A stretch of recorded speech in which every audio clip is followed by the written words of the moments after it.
ஓப்பனா என்ன சொல்றாங்க, விஜய் வந்தா பெரிய நல்லதெல்லாம் ஒண்ணும் செய்ய முடியாது. ஆனா இவங்க 2 பேர விட என்ன பெருசா தப்பு பண்ண போறா? தப்பு பண்ணா திரு அடுத்த எலக்ஷன்ல மாத்தி ஓட்டு போடுறோம். தப்பு பண்ணா தான் என்ன இவங்க 2 பேரும் தானே கொள்ளையடிக்கிறாங்க. புதுசா ஒருத்தன் வந்தா கொள்ளையடிக்கட்டுமே. ஓப்பனா இப்படி சொல்றவங்க இருக்காங்க. ஆர்டிபிஷியல் இன்டெலிஜென்ஸ பத்தி எல்லாம் அவர் பேசுறாரு. Which is good. ஏன்னா ஸ்டாலினோ, உதயநிதியோ, எடப்பாடியோ ஆர்டிபிஷியல் இன்டெலிஜென்ஸ பத்தி தங்களுடைய உரைகள்ல பேசுனதா எனக்கு தெரியல.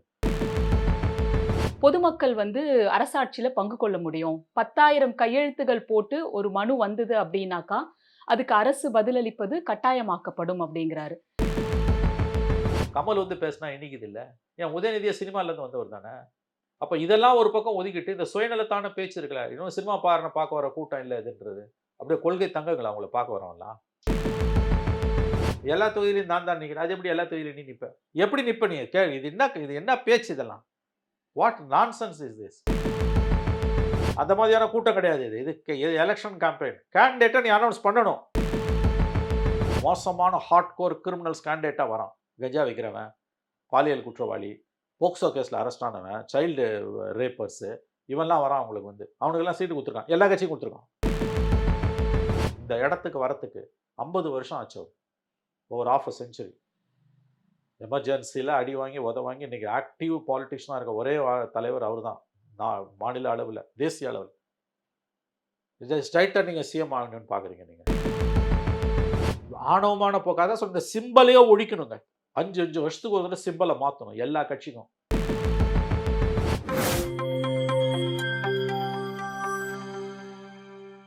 நியூஸ்பிக்ஸ் இந்தியா நேயர்களுக்கு வணக்கம். இன்று நம்மிடையே இணைந்திருக்கிறார் மூத்த பத்திரிகையாளர் திரு மணி அவர்கள். சார் வணக்கம். வணக்கம். சார் நேற்றைய தினம் கன்னியாகுமரியில தாவேகா தலைவர் விஜய் அவர்கள் ஆற்றிய பரப்புரைய பார்த்திருப்பீங்க. உங்களுடைய முதல் கட்ட பார்வை என்ன சார்? கொஞ்சம் பரவால்ல. கன்டென்ட் இருக்குது. பட் நிறைவேற்ற முடியாத பல விஷயங்கள அவர் பேசிட்டு கிடக்கிறாரு. அப்படிதான் அத பார்க்க வேண்டியதா இருக்குது. கிரவுண்டுக்கு வரணும். கூட்டத்த மட்டும் வச்சு நம்ம பேச முடியாது. பேசுறாரு. ஒரு ஒரு மீட்டிங்கோட பேசிட்டு அவர் அப்படியே போயிடுறாரு.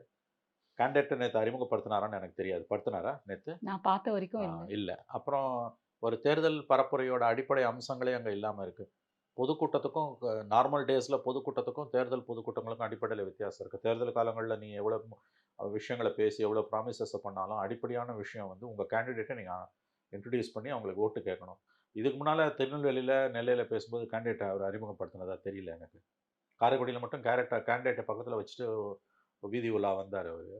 நேத்து கேண்டிடேட்ட பத்தி பார்த்ததா தெரியல. ஸோ கேண்டிடேட் அறிமுகம் ரொம்ப முக்கியம்.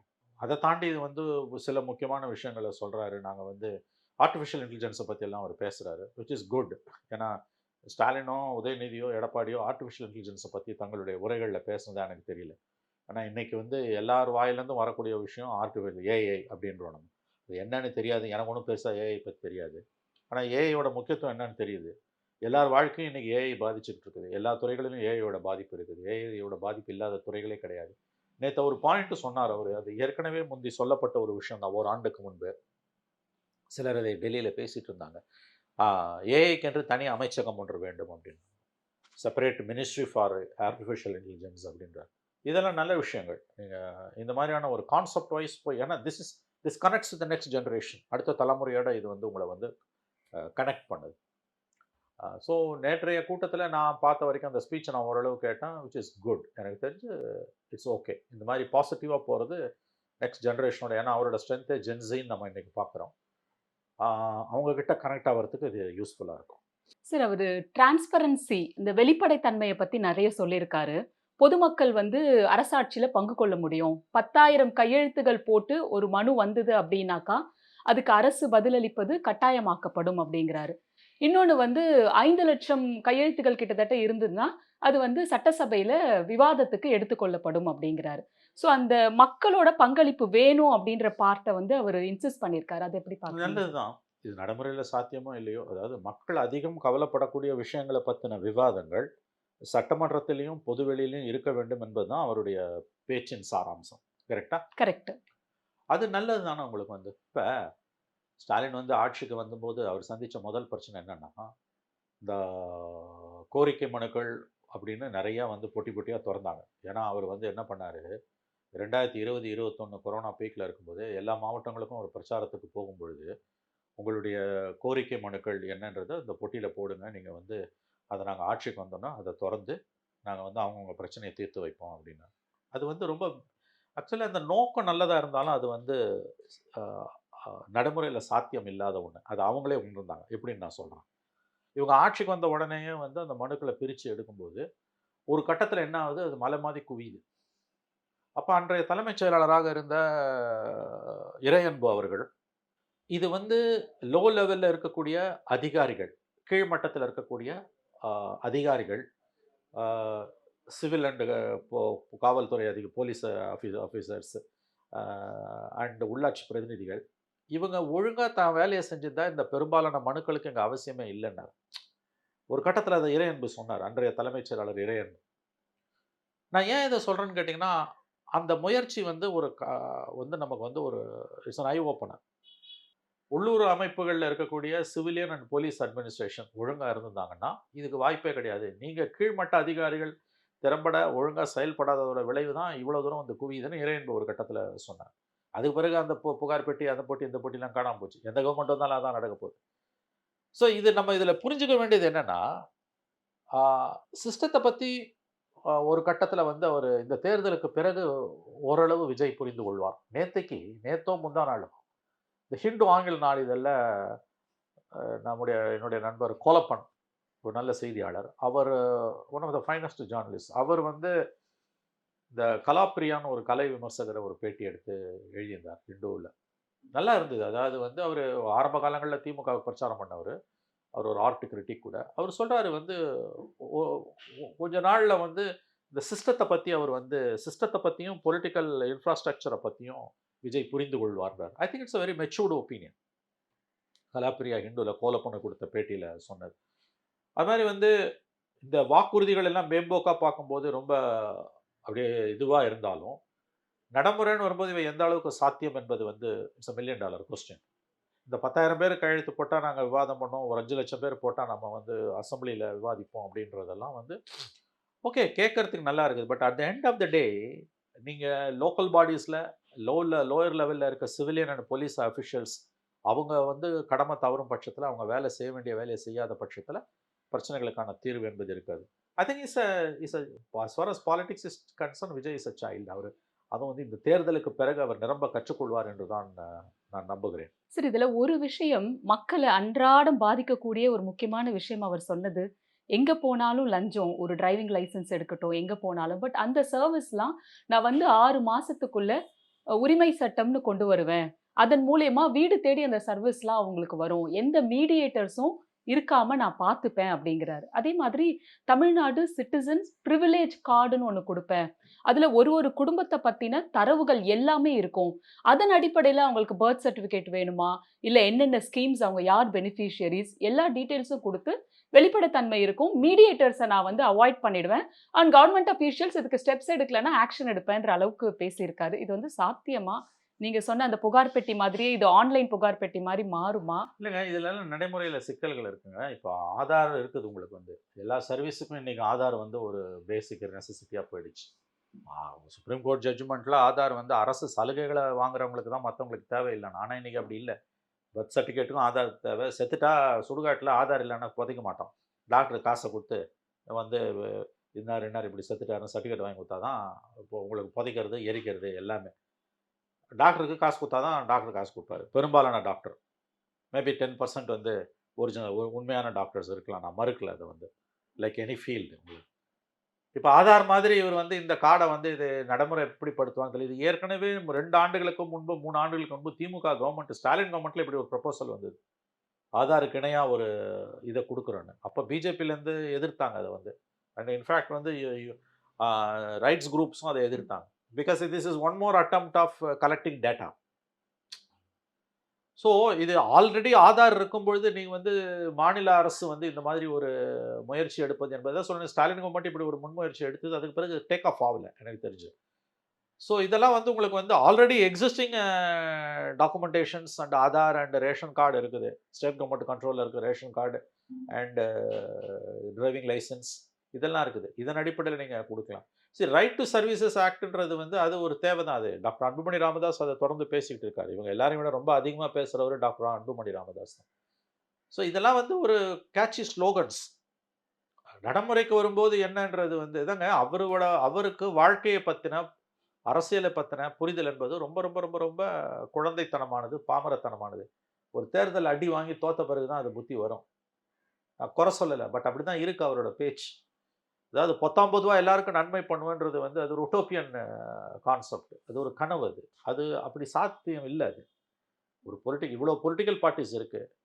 நீங்க டிஎம்கே, ஏடிஎம்கேன்னு எடுத்தா, DMK is now 76 years old political party. 1949ல ஆரம்பிச்சு 77 இயர் ஓல்டு பொலிட்டிக்கல் பார்ட்டி. அதில அவங்க கிட்டத்தட்ட 25 இயர்ஸ்க்கு மேல பவர்ல one third of the tenure of life அவங்க பவர்ல இருந்திருக்காங்க. They have huge experience in governance. ADMK வந்து 30 வருஷம் பவர்ல இருந்திருக்காங்க. அவங்களுக்கும் எக்ஸ்பீரியன்ஸ் இருக்குது. டிஎம்கே அளவுக்கு இல்லாட்டியும் ஏடிஎம்கேக்கும் எக்ஸ்பீரியன்ஸ் இருக்குது. DMK is one of the oldest, if not the oldest regional political parties in the country. அவங்களுக்கு கவர்னன்ஸ் பத்தின அக்யூரேட் புரிதல். புரிதல், அண்டர்ஸ்டாண்டிங், கரெக்ட், சரியான வார்த்தை. புரிதல் உண்டு அவங்களுக்கு. It's a version of a subject. புதுசா வரவங்களுக்கு இது வந்து ஒரு உட்டோப்பியன் ட்ரீம்ஸ். இந்த மாதிரியான ப்ராமிசஸ் தப்பு இல்ல. அது மக்கள் மத்தியில கேட்சியா கூட இருக்கும். இவங்க 2 பேர் மேல இருக்க வெறுப்புல, கோவத்துல தானங்க அவ்வளோ மக்கள் அவரை பார்க்க கூடுறாங்க. கொள்ளை அடிக்கிறது, ஊழலோ ஊழல், லஞ்சமோ லஞ்சம், ஊரை கொள்ளை அடிக்கிறது, அதை நியாயப்படுத்துறது, லஞ்சம் வாங்குறத நியாயப்படுத்துறது, குடும்ப அரசியல் பண்றது, குடும்ப அரசியலை நியாயப்படுத்துறது, இதெல்லாம் பார்க்கும்போது மக்கள் வெறுத்து போறாங்க. Not only Gen Z, even வயசானவங்க, even people above 50 or even above 60 are frustrated with this 2 people, especially with DMK. இவங்க ஒழுங்கா இருந்தா ட்ராக்ஷன் ஏன் விஜய்க்கு கிடைக்க போகுது? This is not come out of nothing. விஜய் மாதிரி ஒரு கேரக்டர் ஏன் பாலிடிக்ஸ்ல வருதுன்றத பத்தின புரிதல், அறிவு இருந்ததுன்னா கோவப்பட மாட்டோம் நம்ம. விஜய் மாற்று இல்லைங்க, அதுல சந்தேகமே வேணாம். Vijay is not an alternative. But why people are turning towards him? ஓப்பனா என்ன சொல்றாங்க? விஜய் வந்தா பெரிய நல்லதெல்லாம் ஒண்ணும் செய்ய முடியாது. ஆனா இவங்க 2 பேரை விட என்ன பெருசா தப்பு பண்ண போறா? தப்பு பண்ணா திரு அடுத்த எலெக்ஷன்ல மாத்தி ஓட்டு போடுறோம். தப்பு பண்ணாதான் என்ன, இவங்க 2 பேரும் தானே கொள்ளையடிக்கிறாங்க. புதுசா ஒருத்தன் வந்தா கொள்ளையடிக்கட்டுமே. ஓப்பனா இப்படி சொல்றவங்க இருக்காங்க. எல்லா ஜெனரேஷன், எல்லா ஏஜ் குரூப்லயுமே. அப்ப அந்த அளவுக்கான ஒரு ஃப்ரஸ்ட்ரேஷன் வந்து உங்க கவர்ன்மென்ட்டால தானே, உங்க கவர்னன்ஸால தானே வந்தது. அததான் நான் சொல்றேன் நாங்க. இத எப்படி புரிஞ்சுக்கணும் அப்படின்னா வந்து, இந்த சப்போர்ட் பேஸ்ன்றது வந்து it has not come out of nothing. அது 10% இருக்கலாம், 20% இருக்கலாம். பார்க்க வரவன், அது வந்து சினிமாக்காரனை பார்க்க வர கூட்டம்ன்றது உன்ன நீயே ஏமாத்திக்கிற. நீ அந்த மக்களை இழிவுபடுத்துற. உனக்கு சினிமாக்காரன் ஓட்டு கேட்கும்போது உனக்கு இனிக்குதா? அது என்ன சினிமாக்காரன் இழிவுபடுத்துற? ரஜினி வந்து உனக்கு ஆதரவு கொடுத்தா இனிக்குதில்ல உனக்கு? கமல் வந்து பேசினா இனிக்குதில்ல? ஏன் உதயநிதியே சினிமாலேருந்து வந்தவர் தானே? அப்ப இதெல்லாம் ஒரு பக்கம் ஒதுக்கிட்டு, இந்த சுயநலத்தான பேச்சு இருக்குல்ல, இன்னும் சினிமாக்காரன பார்க்க வர கூட்டம் இல்ல இதுன்றது. அப்படியே கொள்கை தங்கங்களா உங்கள பார்க்க வரவன்லாம்? அப்ப நீங்க மக்களை இழிவுபடுத்துறீங்க. விஜய் மேல உனக்கு 1000 விமர்சனம் இருக்கலாம். பட் அந்த கிரவுட, அந்த people who are flocking his meetings, அவங்கள இழிவுபடுத்துறதையும் உடனே ஏமாத்திக்கிறது. ஏன்னா உனக்கு தெரியுது உன் வோட் பேங்க் போதுன்னு. 10% ஓட்டு உடைஞ்சா கூட இவங்கள 2 பேர்ல யாரோ ஒருத்தருக்கு டப்பா டான்ஸ். கதை முடியுது இவங்களுக்கு. அந்த வயித்தெரிச்சல்ல தான் இவ்வளவும் பேசுறாங்க. அவரோட promises to a large extent உட்டோப்பியனா இருக்குது. இது சிஸ்டத்துல வந்திருக்கக்கூடிய கோளாறு. அப்படிதான் நான் பார்க்கிறேன். சரி, இப்போ தாவேக்கால விஜய் அவர்கள வழிநடத்தக்கூடிய ஒருத்தர்கிட்ட பத்திரிக்கையாளர்கள் ஒரு சிலர் கேட்டப்ப, ஏன் வந்து கேண்டிடேட்ஸ வந்து அறிமுகப்படுத்தல? நீங்க சொன்ன அதே கேள்விதான். அது ஒரு கேள்வியா வைக்கப்பட்டது. இன்னொன்னு வந்து பிரச்சாரம் ஏன் தொடர்ந்து வந்து ரத்தாயிட்டே இருக்கு? இன்னும் ஒரு 9 நாள், 10 நாள் தானே இருக்கு அப்படின்றத கேட்கும்பொழுது, விஜய் தான் எல்லா வீட்லயும் எல்லா தொகுதியிலயும் கேண்டிடேட் அப்படின்றத அவங்க உறுதியா நம்புறாங்க. அத சொல்லிட்டும் இருக்காங்க. அது மட்டும் இல்ல சார். இப்போ நீங்க சொன்னீங்க இல்லையா? 2 கட்சிகள் மேல இருக்கக்கூடிய அவநம்பிக்கை இப்படி போதுன்ட்டு. அத தவிர்த்து சின்ன குழந்தைகள் சொன்னாங்கன்ட்டு நெறைய பெற்றோர்கள் வந்து ஓட்டு போடக்கூடிய தன்மைய வந்து நம்ம பார்க்குறோம். நம்மளே ஒரு ஒரு 10 ஃபேமிலியோட இன்டராக்ட் பண்ணும்பொழுது, என் பையன் சொன்னான், அதனால போடுறேன் அப்படின்ற வார்த்தைய வந்து தொடர்ச்சியா கேட்க முடியுது. வந்து ஒரு கல்ட் ஃபிகரா வந்து டிவிகேவும் தொடர்ந்து நிறுத்தி வராங்க. இந்த 2 போக்கையும் எப்படி பார்க்குறீங்க சார்? யார் ஒருத்தருமே தனக்கு பிடிச்ச அட்வைஸ தான் கேட்டுக்கிறாங்க. 1000 அட்வைசர், 1000 அட்வைஸ் இருந்தாலும், தனக்கு புடிச்சத எவன் சொல்றானோ அவன தான் கிட்ட சேர்த்துக்கிறான். புடிக்காதவன வந்து தள்ளி தான் வைக்கிறான். 2 நாள் தொடர்ந்து பேசுனான்னா அவன வூட்டுக்குள்ள சேக்காதன்றான். கதவ சாத்து, அந்த நாய் வந்துதுன்றான். இப்படிதான் பேசுவாங்க அவங்க. எனக்கு தெரியும். அதனால இந்த அட்வைசர்ஸ குறை சொல்றதுன்றது வேஸ்ட். நல்லது, கெட்டது 2த்துக்கும் விஜய் தான் பொறுப்பு. இந்த 234 தொகுதியில நான் தான் நிக்கலாம் ஆணவமான பேச்சு. இது தனி மனித வழிபாடு, கல்ட்ட நோக்கி நகருது இது. அப்படி வந்ததுன்னா அது ஒழிக்கப்பட வேண்டும். இப்ப இருக்க சிச்சுவேஷன்ல Vijay is not an alternative. Unfortunately or fortunately from their point of view அவருக்கு ஒரு அமோகமான மக்கள் ஆதரவு இருக்குது. அவருக்கு வர கூட்டத்தில் ஒரு 60லேருந்து 70% ஓட்டா கண்டிப்பாக மாறும். அப்படி மாறுச்சுனாலே இவங்க 2 பேரில் யாரோ ஒருத்தர் பெருசாக டிஸ்டர்ப் ஆக போகிறாங்க. அது 2 பேரும் ஆவாங்க. ஒருத்தர் பெருசா ஆகப் போறாங்க. அது யாருன்னு தான் தெரியல. அது திமுகவா, அண்ணா திமுகவா? அது அவங்க 2 பேர் தலையெழுத்து. ஆனா 2 பேரும் நடுங்கிட்டு இருக்காங்க உள்ளன்றது தெரியும். அவங்களோட எக்ஸிஸ்டன்ஸ்ல இல்லாத அளவுக்கு கலக்கத்துல, நடுக்கத்துல, பீதியில உறைஞ்சு போயிருக்காங்க. 2 பேரும் எஸ்பெஷலி திமுக. ஏன்னா அண்ணா திமுகவுக்கு பெருசா பவர் அச்சீவ் பண்ணணுன்ற எய்ம் எல்லாம் இருக்குதா தெரியல. அந்த கில்லர் இன்ஸ்டிங்க்ட் திமுகவுக்கு தான் இருக்குது. அண்ணா திமுகவுக்கு இல்ல.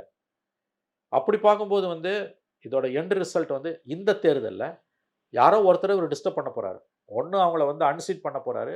இல்ல ஹங் அசெம்பிளிய தூக்கி நகர்த்த போறாரு. இல்ல இவர் உடைக்கிற ஓட்டால ஆன்டி இன்கம்பன்சி உடையறதால திமுக 170, 180 சீட்டு ஸ்வீப் பண்ணிட்டு லேண்ட்ஸ்லைடா 1971 ஆர் 1989 1971ல 184, 1979ல 173, 89ல 173 சீட்ஸ். அந்த மாதிரி வந்து லேண்ட்ஸ்லைடு விக்டரிய நோக்கி கூட நகரலாம். அதனால அவர் வந்து கேண்டிடேட்ட வந்து நாங்க வந்து அறிமுகப்படுத்தாதத நான் தான் எல்லா வீட்டுக்குள்ளயும் இருக்கனே. எல்லா தொகுதியிலும் நான் தான் நிக்கிறேன். அது எப்படி எல்லா தொகுதியிலும் நீ நிப்ப? எப்படி நிப்ப நீ? இது என்ன பேச்சு இதெல்லாம்? What nonsense is this? எல்லா தலைவர்களும் தேர்தல் பிரச்சாரத்துக்கு வரும்போது, மத்த நேரங்கள்ல பொதுக்கூட்டம் வேற. நீ கரூர்ல இதுலலாம் நடந்தது. ஒரு 6 கூட்டம் நடந்தது. கரூர்ல வந்து 41 பேர் செத்து போனா. அதோட நின்னுது அந்த பொதுக்கூட்டம். அந்த மாதிரியான கூட்டம் கிடையாது இது. இது எலக்ஷன் கேம்பெயின். கேண்டிடேட்ட நீ அனௌன்ஸ் பண்ணணும். இன்னொன்னுங்க, எல்லா தொகுதியிலும் நான் நிக்கிறேன்னு எப்படி சொல்ல முடியும்? நான் வந்து கொள்கைக்காக தான் ஓட்டு போடுறேன். அது உண்ம. கேண்டிடேட்டுக்கு நான் ஓட்டு போடுறது வேஸ்ட் தாங்க. ஒத்துக்கிறேங்க. இந்த கட்சி ஓட்டு எனக்கு ஸ்டாலின் வேணுமா? வேணாமா? அதான் எனக்கு முக்கியமே ஒழிய, இந்த கேண்டிடேட் ரொம்ப நல்லவனா இருந்தாலும் நான் ஓட்டு போடுறதுல அர்த்தம் இல்ல. ரொம்ப கெட்டவனா இருந்தா வேணா கொஞ்சம் யோசிக்கலாம்.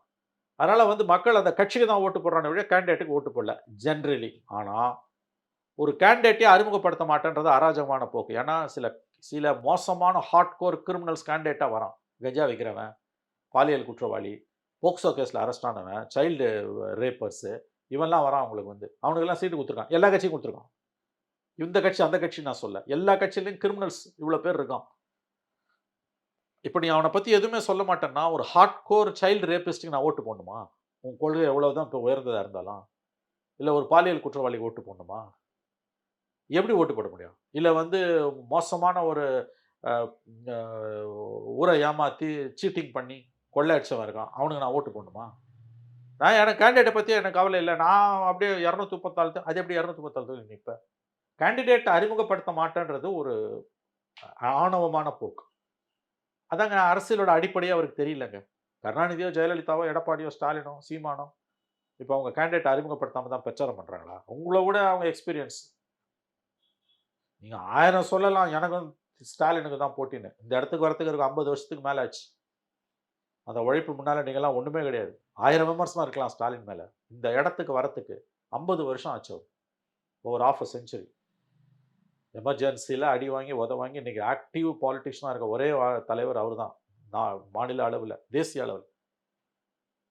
ஸ்ட்ரெயிட்டா நீங்க சிஎம் ஆகணும்னு பார்க்குறீங்க நீங்க. அவங்கலாம் இப்படி தான் நடந்துக்கிறாங்களா? களத்துல நீங்க நிக்கிறதால நீங்க ஒண்ணும் ஸ்டாலினுக்கு ஈக்குவல் ஆயிட மாட்டீங்க. அத ஞாபகம் வச்சுக்கோங்க. அப்ப இந்த மாரி வந்து கேண்டிடேட்ட ஏங்க அனௌன்ஸ் ஏன்னா அது ஒரு பேசிக் நார்முங்க. ஒரு எலக்ஷன் கேம்பெயின்ல ஒரு தலைவர் தன்னுடைய வேட்பாளர அறிமுகப்படுத்துறதுன்றது ஒரு பேசிக் நார்ம். அத செய்யாமலே நீ போறீன்னா, அது என்ன அரகன்ட்ங்க அது? அவன் யாருன்னு எனக்கு தெரியாதுங்க. எப்படி என் கேண்டிடேட்ட பத்தி தெரிஞ்சுக்கிற உரிமை எனக்கு இல்லையா? நான் ஜெனரலா அந்த கட்சிக்கு ஓட்டு போட்டாலும், என் தொகுதியில நான் யாருக்கு ஓட்டு போடுறேன்னா, விஜய்க்கு நான் ஓட்டு போடுறேன்னு முடிவு பண்ணிட்டேன்னா, விஜயோட கேண்டிடேட் யாருன்னு முதல்ல எனக்கு தெரியணும். அத பத்திலாம் ஒண்ணும் கவல கிடையாது. விஜய் யார கழுத, குதிரை, நாய், நரி, விசில இதெல்லாம் பார்த்து போடுங்கன்றாரு. ஆணவமான போக்கு. ஆணவமான போக்கு. அதான் சொல்றேன். இந்த சிம்பலையே ஒழிக்கணுங்க. 5 வருஷத்துக்கு ஒரு தடவ சிம்பல மாத்தணும். எல்லா கட்சிக்கும். ரெட்டை இலைக்கு தான் நான் போடுவேன். சூரியனுக்கு தான் போடுவேன். செத்தே போனாலும் சூரியனுக்கு தான் போடுவேன். என்ன போட்டு எரிச்சாலும் நான் ரெட்டை இலைக்கு தான் போடுவேன். தாமரைக்கு தான் போடுவேன். கைக்கு தான் போடுவேன். படிக்காத, புத்தி இல்லாதவன் தான் அப்படி நினைப்பான். உனக்கு எழுத படிக்க தெரியுதுல்லடா! எதுக்கு சிம்பலுக்கு நோக்கி போடுற நீ? யார் கேண்டிடேட்? அது என்ன கட்சி? அதுக்கு போட. மக்கள வந்து இன்னமும் இவங்க முட்டாளா வச்சிருக்காங்க.